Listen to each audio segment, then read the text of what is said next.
In 1988, I was honorably discharged out of the military, and I came back to the family farm. I'm a third-generation farmer.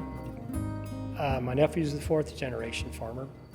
When I very first got my first piece of ground, I had a landlord, great people, but I told her, I said, I promise you, when I farm that ground, I'm gonna farm it like I own it. And we've slowly transitioned to take over Uncle Dwane's farm. And my brother and I run an irrigated and non-irrigated farm. Our main crops that we grow are corn, grain sorghum, sunflowers, and wheat. We take a lot of pride in it. We don't take nothing for granted because it can be gone tomorrow. And we do that on the ground that's owned. We do that on the ground we rent. We're very fortunate here in Finney County. We have surface water and aquifer water, and that surface water comes from Colorado, and we have a ditch system here in northern Finney County. And what helps us out on that, it really takes the stress off the well during the growing season. We put in these lift pumps, which actually sucks the water out of the ditch, but we can divert that water to multiple pivots. It uses about maybe a third of a gas of a regular irrigation engine pulling out of the aquifer. So we do actually rotate them pivots quite a bit when we do have surface water in them. In 2015, I had a landlord approach me and said, Dwane, I want you to come to the office. But he goes, hey, are you using everything for technology on the farm? The state of Kansas is developing a water technology farm, and we'd like you to maybe put some of the farm into that water technology Farm for Kansas program.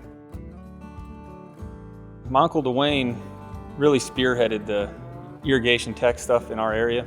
Really opened up a lot of people's eyes that we have an issue and we need to address the declining aquifer. We brought in multiple companies, academia, K-State, multiple probe companies, NRCS, a variety of public, private, and local folks, knowing that we need to do something about this water in our area for the next couple generations, and maybe even beyond that. And one of the big things he did that we didn't change is he nozzled all of his pivots down to 500 gallons per minute.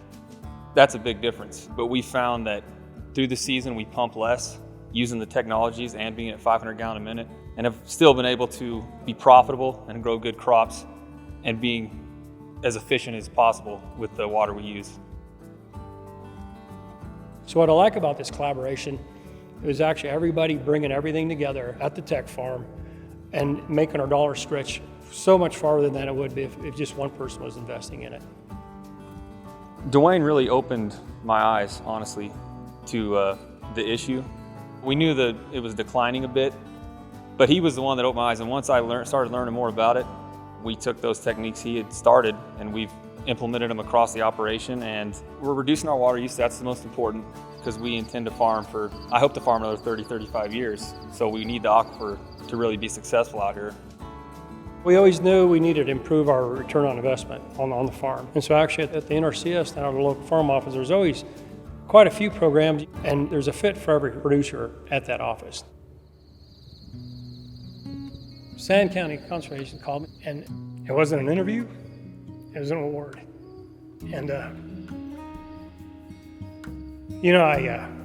wear my heart on my sleeve, obviously, but it was an honor.